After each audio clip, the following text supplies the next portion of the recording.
Hello, everybody. Welcome to Creation Myths, where we take creation scientists more seriously than we should.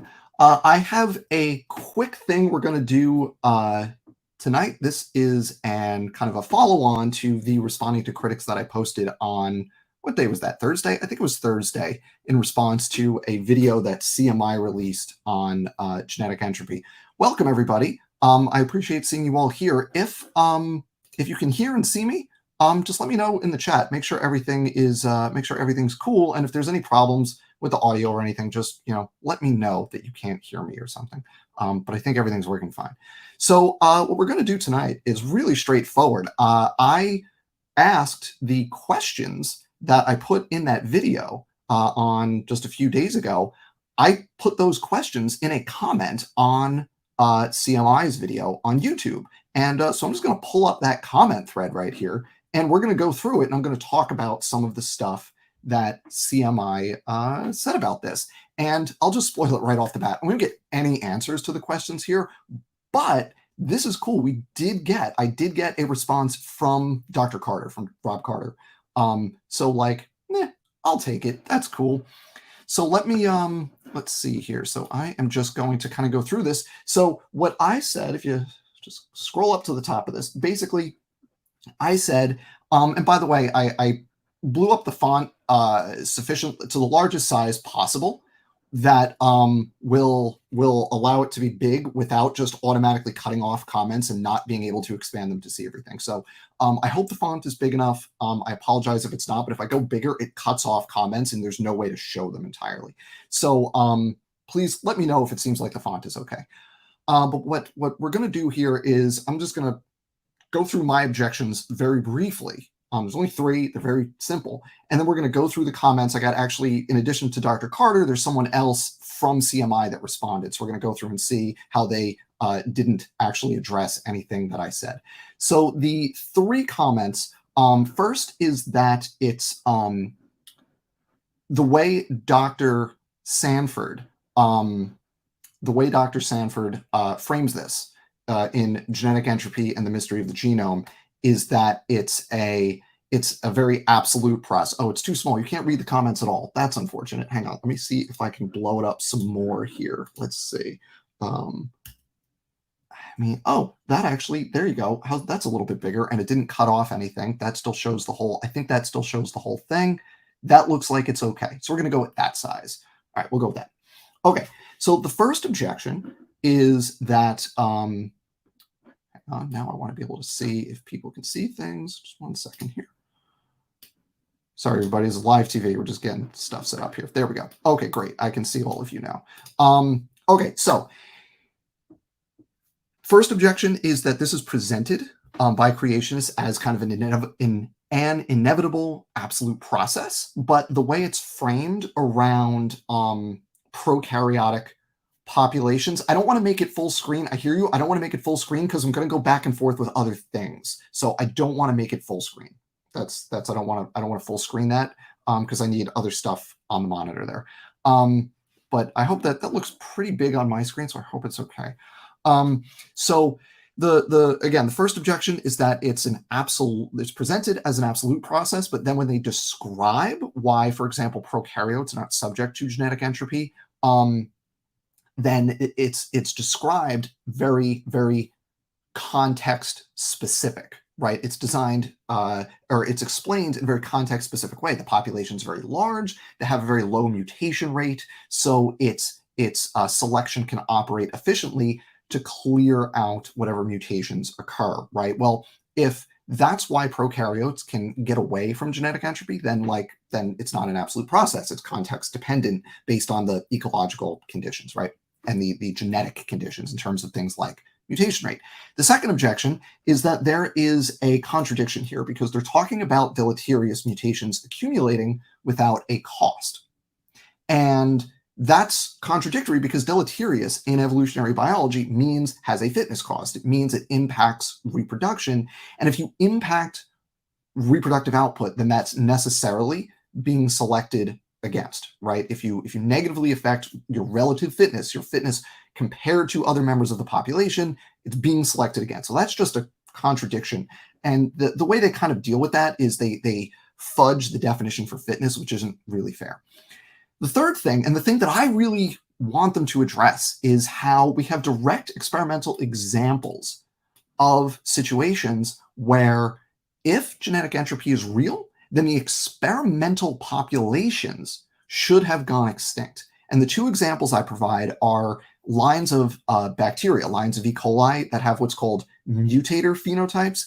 It means that their mutation rate is elevated relative to the wild type populations. So they have this much faster mutation rate, which means, given Sanford's argument that the vast majority of mutations are harmful and are going to damage or remove functionality in some way, those harmful mutations should accumulate much more rapidly, and much more rapidly than selection can deal with, right, in those experimental populations. So that's one. And then the other one is this phage paper, which is one of my favorite papers of all time from 2010, right there. There's the reference for you.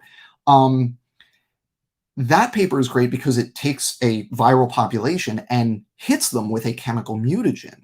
So it elevates the mutation rate by a ton, and the authors explicitly expected the population to go extinct, but they actually didn't. They reached an equilibrium between selection and mutations. So if Sanford is right about what's called the distribution of fitness effects, about how the vast majority, 99% plus percent of mutations are actually harmful in some way to the organism, then these experimental populations should be going extinct because they're accumulating these mutations. And in fact, they're sampling every possible mutation that could possibly happen in their genome. They are sampling them, right? Meaning there's members of the population that have each potential mutation. And once you reach that case, then genetic entropy should just take over and the population should be in some kind of terminal decline, right? Okay, so that's kind of the starting point. Now, we get to the responses here. The first one is from this Ronald Sedera person, which who, as far as I know, as far as I can tell, is affiliated with CMI, because he says like we when he's referring to CMI, right? So like he'll say like, we've talked about this before, and link creation.com, which is CMI's website. So I think he's affiliated with CMI. There's a few kind of basic things here that I want to point out. One is that he references higher organisms, which is like not a real thing in evolutionary biology, right? There's simpler, there's more complex, but it's not like higher and lower, because everything in evolutionary biology has been evolving for the same amount of time from the last universal common ancestor, right? So we are not more evolved than bacteria, right? Bacteria have been evolving in their environment for as long as we have been evolving. Our lineage has been evolving since we diverged from them, right? So there's not higher and lower. That's not a thing, right? It's levels of complexity, but that's not, higher and lower is not a thing in evolutionary biology. There's also not like a standard for more sensitive to mutations. What they'll say is that, well, these genomes can tolerate more mutations, but that doesn't make any sense, because prokaryotic and viral genomes are typically denser than like eukaryotic and in particular mammalian genomes, because this is usually framed in terms of humans. So when we say denser, what we mean is you have a higher percentage of sequence constrained DNA within your genome. So like small viruses, like almost the entire genome is involved in some sequence specific function. Either it's a coding region where, except for the wobble bases within codons, you're going to have constraint on those nucleotides. In some viruses, you even have an overlapping reading frame, so there are no wobble bases. And then the very small intergenic regions often contain things like origins of replication or regulatory sequences. So in those genomes, those are lower organisms, but the genomes are actually going to be far more sensitive than higher organisms like us, because there's just less like stuff in our genome that is sequence constrained, right? Meaning you need to have a specific sequence in order for it to work correctly. The amount of sequence constrained DNA in the human genome is in the single digits percentage, probably in the low to mid single digits, right? It's pretty down there. Whereas for bacteria, it's much higher than that. And for some viruses, it's like over 80% of the genome easily is sequence constrained. So if anything's going to be sensitive to mutations, it's those much denser, more constrained genomes. Okay, so he kind of goes through the arguments here. He doesn't really say anything new in this comment. So what he's saying, like, for example, yeah, it's individually might not affect reproductive fitness. Well, like, that's the contradiction I mentioned, right? So he's not addressing anything that I said. He's just rehashing the creationist argument on this point, right? But this is something I want to get at, because he's saying that the entire population, this is the way around the contradiction I point out. Well, how can you have these mutations accumulating if they're going to drive the population to extinction, but they're not being selected against? And the answer that is provided is that the entire population is getting mutated. Everyone's severely mutated, so you can't select for something that's better in that population. So what's going on down here, and I'm just skipping this, like, okay, I've read Dr. Sanford, you don't have to like quote this stuff. And then there's a whole thing on the Tasmanian devil, which is irrelevant, and I'm just going to skip over it. It doesn't matter. Now, here's the important thing that I really want Ronald and other creationists to respond to. As a result, so they get worse over time. As a result, natural selection is powerless. That doesn't work, because you're still going to have variation in reproductive output among that population, among members of the populations in question. And we see this. So you end up preserving the most fit members, and we see this resulting in an equilibrium rather than extinction. We see this in prokaryotes. As I say here, we see this in prokaryotic populations. We even see it in fast reproducing mammalian populations, like mice, for example. If you do the math on humans with genetic entropy, the same math applies to mice, but like they're not extinct. But they have generation times that are way shorter, so like they should be extinct, but they're not. Doesn't work. So this is not super relevant. So he's saying, so Ronald comes back and says, if everyone has roughly the same number of mutations and everyone is mutating at about the same rate, then who is there to be selected for? And this is a big thing. I'm going to come back to this idea with inbreeding in a second. Oh, and this is the comment that got cut off. You can't actually see that whole comment. I don't know why. But it doesn't matter. The point is inbreeding, and I'll come back to it in a minute. But what I want to point out is here. If you have mutations accumulating within a population, not everybody is going to have the same fitness cost associated with those mutations. I'm going to illustrate that briefly, and like really briefly. So I'm just going to make a little graph right here. So we're going to have the y-axis is going to be fitness. The x-axis is going to be time. And what we're going to show here with a dotted line is this is viability, right? So if you're above the line, you are good. If you are below the line, you are not viable. Now, what creationists propose with genetic entropy is that you have a starting point for your population, right? It has a starting point, and it's going to drop in fitness in an approximately linear fashion. And then when that population hits that threshold of viability, it goes extinct, right? That's what creationists are proposing with genetic entropy. Now, the problem for that, I'm gonna come back to this starting point in a couple of minutes, because that's its own problem. But let's put that aside. Let's assume that starting point is fine. What the problem is here is that that's not how real populations work. What happens in real populations, even if you start where everybody is the same at some optimal starting point, some individuals in that population are going to be lower fitness. Some individuals are going to be higher fitness. So you get at any given time, as mutations occur and accumulate in that population, you get a range of fitness values, right? Who's going to be selected for here? The better ones. Who's going to be selected against? The worse ones, right? That's how this is going to work. And you can continue these down. You get to the threshold of viability. Okay, what if the population looks like this? Well, anyone below that threshold is going to be selected against. You're constantly, in theory, going to be generating individuals that fall below that threshold. But because not everybody is suffering the same fitness costs at the same time, you're going to have some fraction of that population that is above the viability threshold. And what does that mean? It means that the population is not going to go extinct. Instead, it's going to achieve some kind of equilibrium.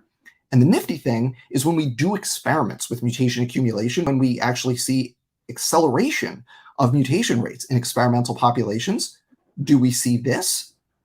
The population collapses? No. Instead, we see this, and it ends up at some kind of equilibrium where you end up with some number of individuals that are non-viable, right? That's what happens in real life. That's the thing that I want creationists to address. Now, in claiming that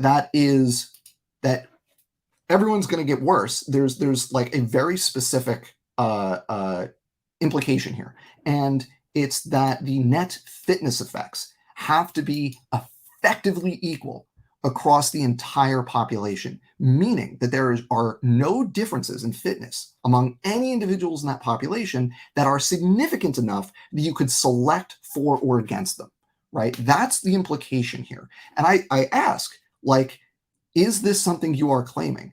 And he says right there, yes, net fitness effects would be roughly equal. You need data for that.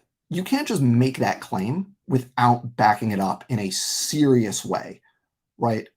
Like, you need to back up that claim. There's no way to claim seriously in the face of ecology, in the face of like just the fact that you can look at real populations and look at experimental populations and see that across these populations, as the mutation rate, when you elevate the mutation rate, or you observe whatever the mutation rate is in nature, either observe it or you elevate it in the lab, what you find is variation. You don't find net equal fitness costs as mutations accumulate. You don't find that. So if you're going to make the claim that that's how this operates, you need hard data for that.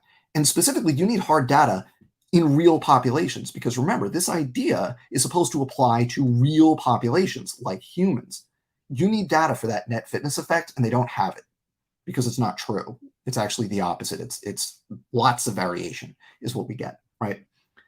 So the next thing I want to point out here goes back to this idea about inbreeding, because creationists constantly invoke inbreeding as an explanation for as kind of a mechanism of genetic entropy, or more specifically, they invoke inbreeding and genetic drift in small populations. And I want to take a minute to point out how this is opposite, right?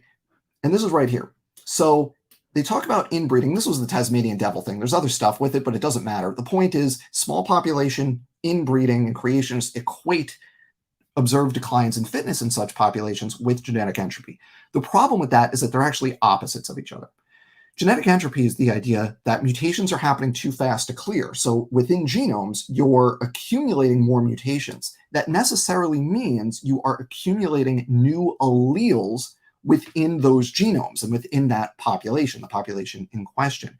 When you accumulate new mutations and therefore new alleles, what you're doing is increasing what's called heterozygosity. This is when, for diploid genomes like us, we have one copy of your genome from mom, one complete set of chromosomes from dad, right? So you have two, that's diploid.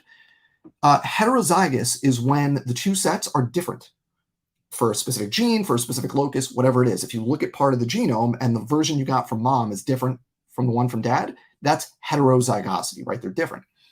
As mutations occur, that necessarily increases heterozygosity, right? Because you're generating new alleles, right? So you increase heterozygosity within your population. What happens with inbreeding is, and in particular in small populations, is you do the opposite. You increase what's called homozygosity, which is where you have both copies of the thing, one from mom, one from dad, they're the same.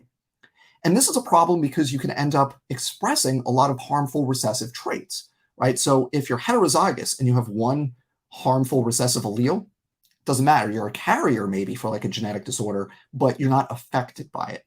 But if you're homozygous for that same thing, you have two copies of the recessive allele, now you are going to express whatever that problem is, right? So that's why inbreeding is a problem. It increases homozygosity because you have, great-grandparent has the allele, and then it follows two separate paths. That recessive allele gets inherited in, whatever, when like cousins marry each other or something, right? This is like, the Habsburgs, the royal family. And there's actually a war that was because of this, the War of Spanish Succession, because the Spanish king, I forget which one, had very high levels of inbreeding, and he was infertile. So he died without somebody to take over, and it started a war. Fun fact, inbreeding caused a war. So that's inbreeding is increasing homozygosity.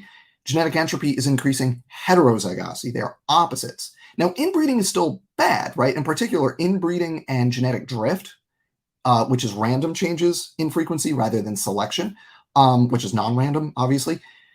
Those two things together cause what's called an extinction vortex, which is where you have a small population, its selection is not operating efficiently, and you have inbreeding.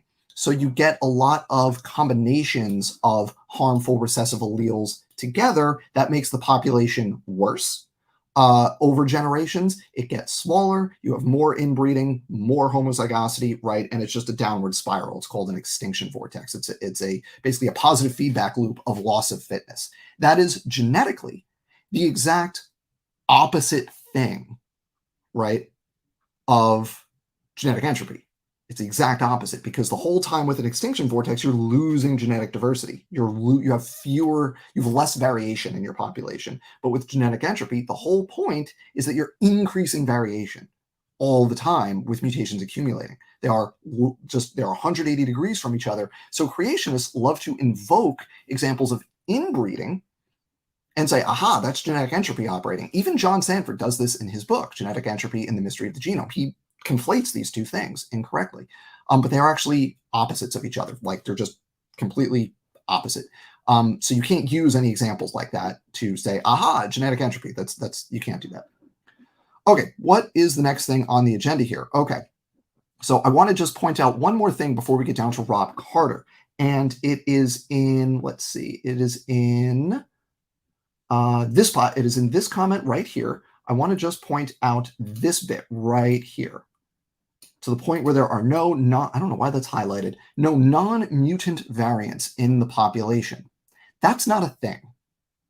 Like, this idea, this goes back to my graph with my objection to this starting point here. What's going on here is when you say, well, you get so many mutations every generation, everybody's a mutant, there are no non-mutants. What that is assuming, this is a begging the question fallacy, because this is assuming an optimal non-mutant starting point at some point in the past. Now, that is untethered to how evolution works. There was never a non-mutant starting point at any point in evolution. It doesn't work that way. There's just variation, right? And there's always been variation. Even in that last universal common ancestor population, there was variation. There wasn't ever like this, you start here and then you degrade over time, right, from that starting point. There's always some balance between mutation and viability, right? Oh, and maybe I have control F high. I mean, maybe, thank you. So there's always this balancing point, right, between mutation and viability in actual biological populations. It's not about starting from an optimal point. You know what does require starting from an optimal starting point? Creation does, right? Starting from an optimal genome, and then it degrades over time. Right? So that's a begging the question fallacy by framing it that way in terms of these non-mutant genomes, right? It's like right here, these non-mutant variants, right? Claiming that as a starting point, that's just begging the question. It's assuming the thing you're trying to prove. It's assuming that at some point in the past, we had optimal starting genomes.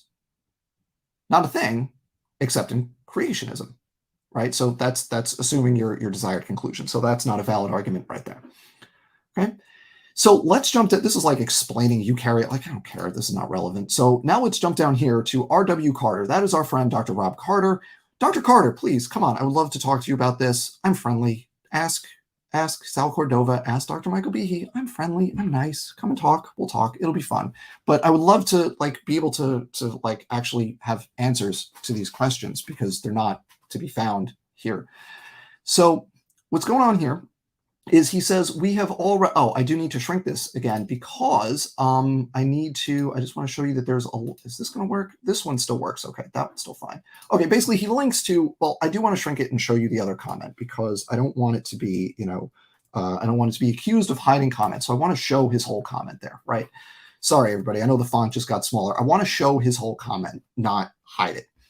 So, let's see, where are we? Here we go. Where's Rob? There's Rob Carter. Okay, hence. Oh, it's still hidden. What's going on here? Hence what? Show me the whole comment. Hence, there we go. It's a link. Hence the link.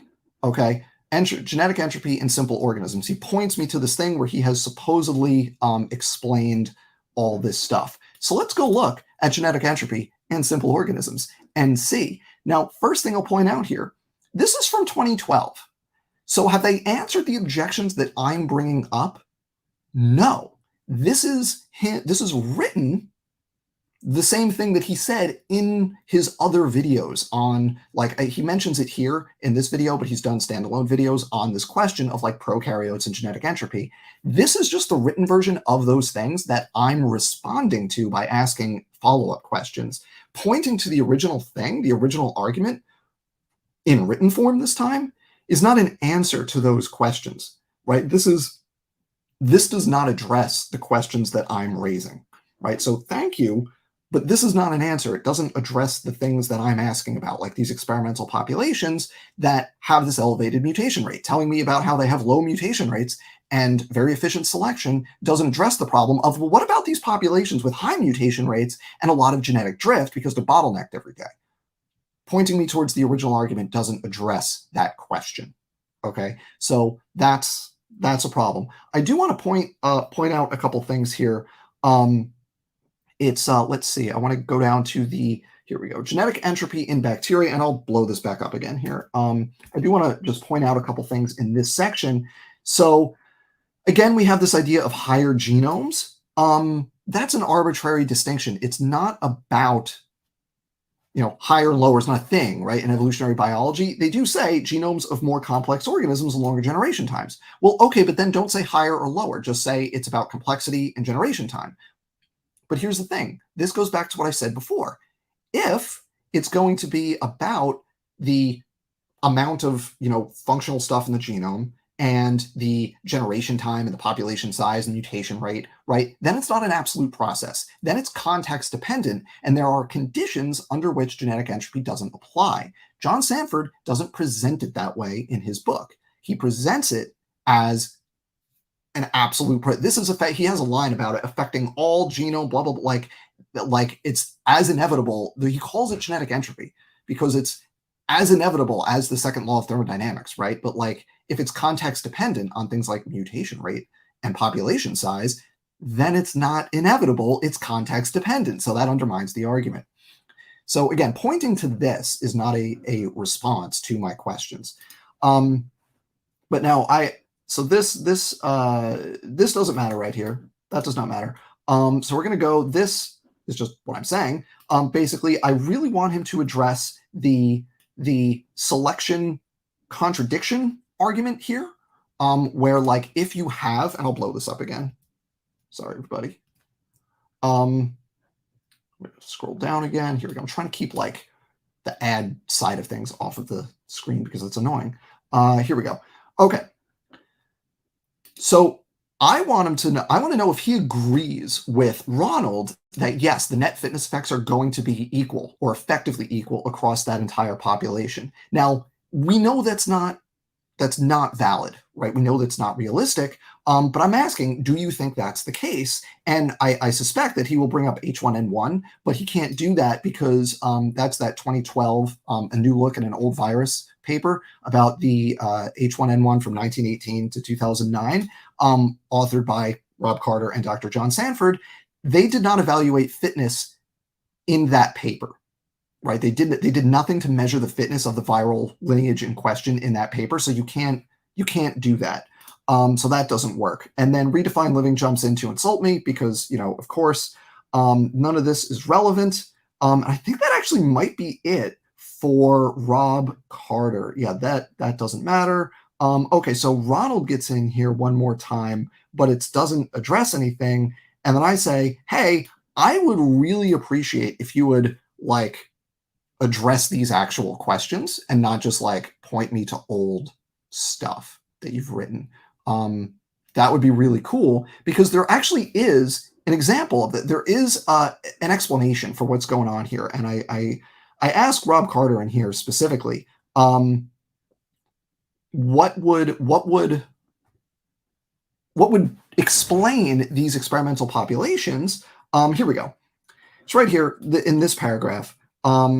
It's basically what would explain these experimental populations that should be going extinct. So the way this argument works is if Sanford is correct and like 99 point whatever percentage of mutations are actually harmful in some way, and you can't select against them and they accumulate and eventually the population is going to go extinct, then if you have an experimental population where every member of that population is mutated and combined they're sampling the entire, what's called the entire sequence space, meaning they're sampling every potential point mutation, right? That means that they are necessarily, according to Sanford, in terminal decline because everybody is getting hit and nobody, so you can't stop it, right? Everyone's getting hit, you're all declining. Even if you're above viability now, you can't select for the best because even they're continuing to get worse, right? That's the argument, according to Sanford, right?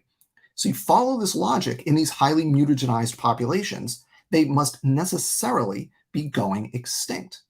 But they're not. What would explain that? Well, we know that they're accumulating tons of mutations because we are mutagenizing them, or in the case of the E. coli, they have an elevated mutation rate phenotype.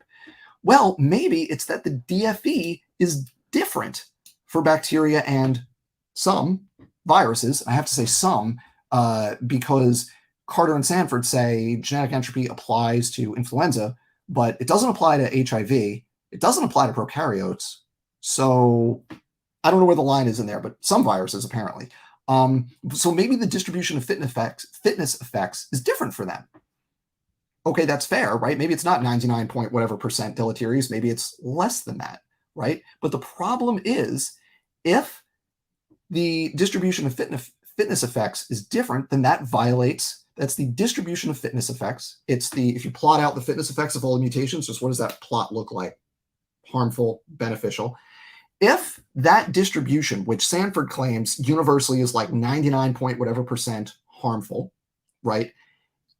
If that's different from what Sanford claims in these cases, then you have a couple of problems. One, again, it makes genetic entropy context dependent rather than universal or nearly so. And the second thing is that Sanford proposes a constant universal distribution of fitness effects, right? He says this is how it works.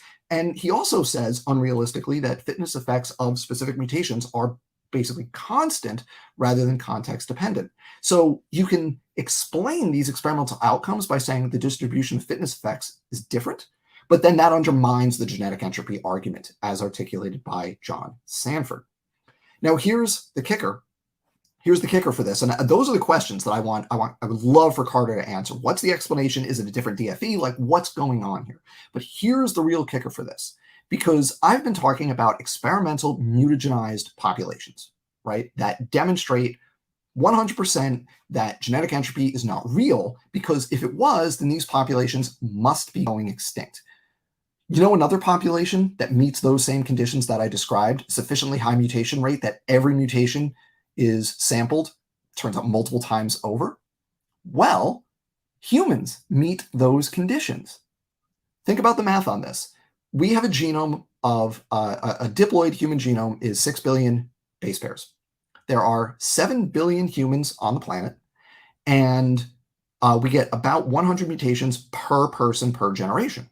So if you do that math, 7 billion times 100, 700 billion. But there are only 6 billion nucleotides in a diploid human genome, which means every non-lethal point mutation, right, single base substitution in the human genome is being sampled many, many, many times over in every generation.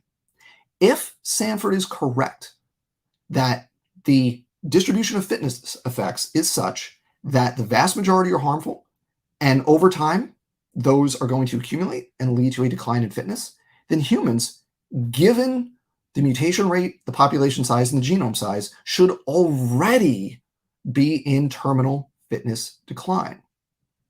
Are humans in terminal fitness decline? What does that means? That means, remember, that we are suffering a cost in terms of our reproductive output, right? Fitness decline means your reproductive output is going down on net. That's what that means. What does the population graph like over time for humanity look like? Does it look like a population in terminal decline due to the accumulation of harmful mutations in its genome? That's what it looks like, right? That's what the graph of human populations looks like. It's flat, it's flat, it's flat, it's flat. Little dip for the Black Death. In the Middle Ages, it's flat, it's flat, it's flat. It's really slow, it's really slow. And now it's super fast, right? That's not the population growth curve for a population that is experiencing the effects of genetic entropy. And again, according to the math and according to Dr. Sanford's argument, we are necessarily experiencing that decline, but it's just not happening. And that's how you know that genetic entropy isn't true. So those are the questions I would love to see from, I'd love to see answers to from CMI, from AIG, from Dr. Carter, from Dr. Sanford, from anyone who wants to pick this up and run with it. Go for it. But those are the questions that need to be answered for those experimental populations and real populations, like mice, like humans. Why don't we see the effects? Why don't those experimental populations go extinct when they should? What is the explanation in terms of the population genetics for those populations that is keeping them from going extinct due to genetic entropy? That's all I got for tonight, everybody. I wanted this to be a quick update. It turned into we'll call it a medium update, I guess. But I hope you enjoyed that, and I hope you found that informative. I will keep you updated in terms of if I get anything else. But this, I've been keeping an eye on this, and it hasn't changed recently. So this is now like yesterday I posted, and I haven't gotten anything. So I think this is pretty much done. So I don't think I'm getting any answers to these questions. So that's what I got. Thank you all for watching. If you haven't done so already, please like this video. And whenever genetic entropy comes up, share this, share my other stuff, because like this is a bad argument. People should not take it seriously. Thanks, everybody. Have a great night. I will see you all later.